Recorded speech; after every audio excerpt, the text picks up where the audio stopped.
if you can't find happiness within yourself today, when that moment comes, you're not going to understand truly how to enjoy it because you've spent so much being miserable in the effect to get there. And usually on the path to that goal, because you haven't found happiness within yourself, you usually don't reach that goal because you tend to be so desperately miserable on the path forward.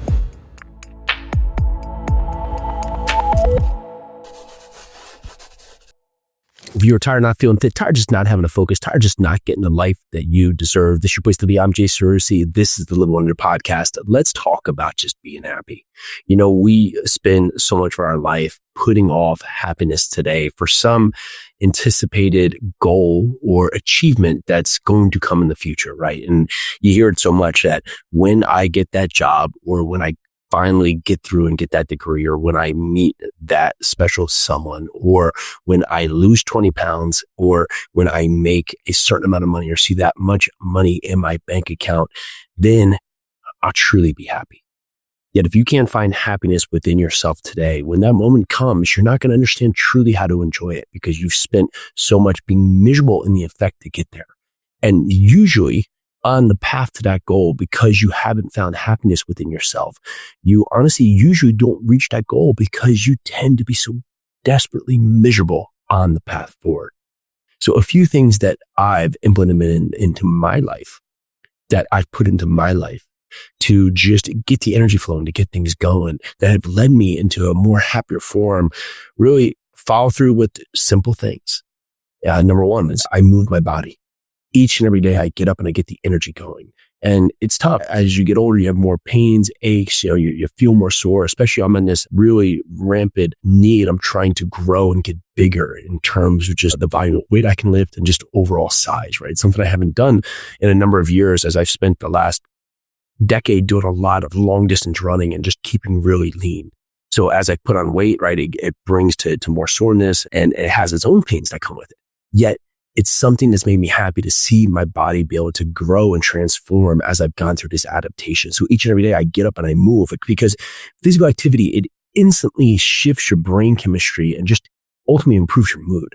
You know, I know workouts are tough and it feels hard while you're doing it, but typically when you get through that, right, it might feel painful right at the moment when you get done, but then you typically feel better, right? You have that. You say, okay, I've just accomplished that. I've just put myself through that. And your mind, right, the endorphins that start to trigger in terms of your body and just the energy and things that start to really hit in your mind, put you in a state of flow, right? You get the energy going. It gets the blood moving. It starts to allow you to think, and part of me, some of my best ideas have been just going out there and run. And when I talk about these runs, I run and have run a lot. So if you have yourself and have time with yourself, ideas come up.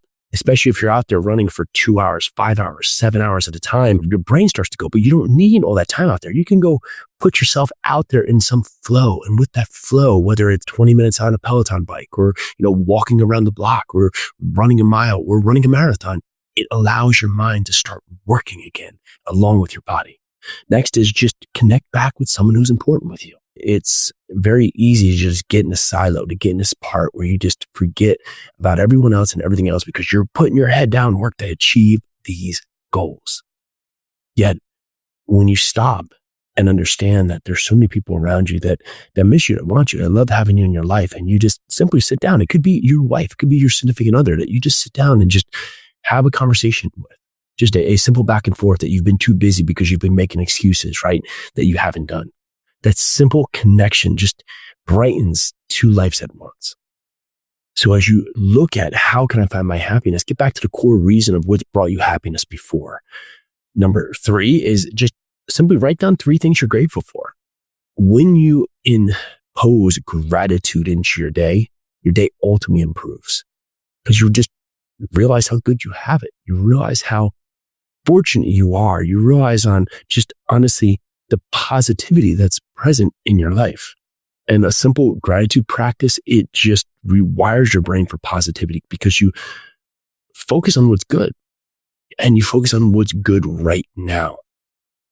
The most important thing is the right now because we look forward into the future about what could be good later, but we forget about all the great that you have currently right now. And even if you're limited in a lot of areas, there's just very simple things, right?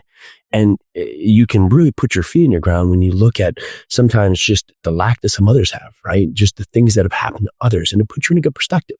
Socrates has this great quote: if the entire world got together and each person put their problems into one big pile, and then the pile was split evenly and then given back to each person, the majority of the world would be begging for their original problems back. So many times we think we have it so hard, we forget to actually just rationalize how great we have it compared to just the world outstanding. So inhibit yourself from talking negative and empower yourself to find the positivity that lies within you today.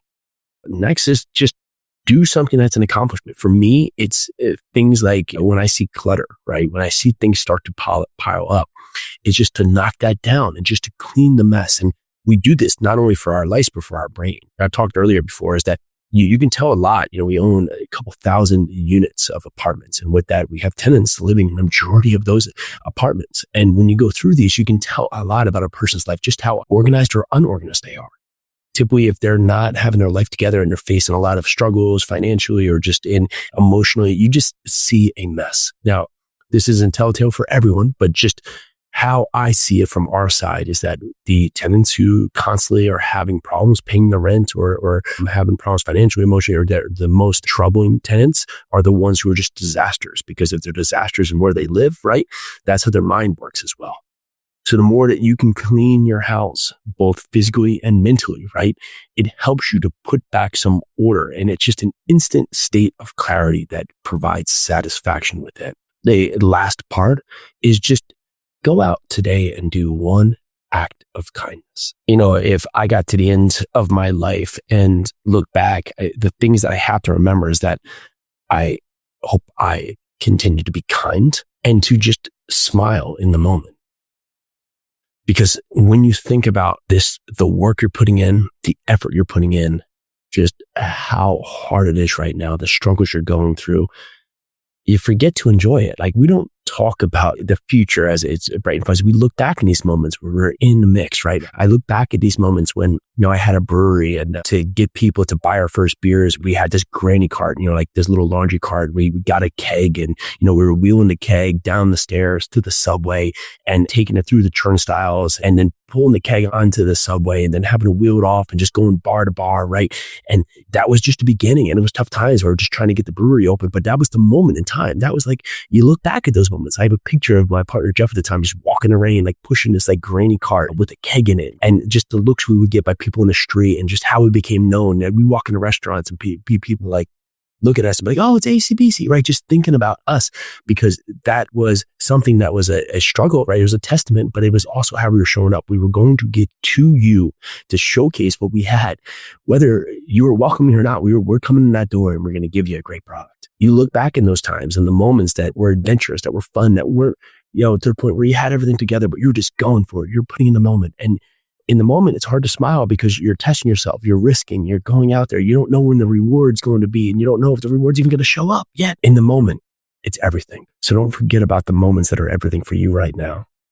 Don't forget about the little things, right? Your kids are small, taking the moments, not that they're up all night or it's hard to be a new parent, but just how small they are, how delicate, how formative you are just in their lives currently and will be going forward. Don't miss the moments and just your day when you have a moment to just really rewind and just understand how lovely your life is and how beautiful it is, that the life you've created, and just all the opportunity that's available to you right now that you're going to go out there and seek. Live 100 is about there and optimizing and functioning in a world that can put you in the best position to achieve your goals, but it's also about creating a life that you can love as well. So look at what you have today and be fortunate that you are where you are, because many would just really give everything to be exactly where you stand today. Yet we look at that position as something I've always wanted and always lack, when in fact we have all that we need. Is now just time to build upon it. All right, so that's what I have for you today. This is the Live 100 podcast. If we can do anything for you, it would be to give you a free PDF, our ebook that's available on our website. Go to jasonyarusi.com. It's a free ebook about breaking through your bad habits. And there's also a free resource. You can take an assessment there. You just answer a few questions, and it gives you good guidance on just how to start your track to get out of your own way and to get on the right path to the greatness that's available to you. That's what I have. I'm Yarusi. This is the Live 100 podcast. Go down there and rate and review the show. Share this with someone who needs to hear this message, that needs to hear about the ability for them to be happy right now and not tomorrow. Let's do this.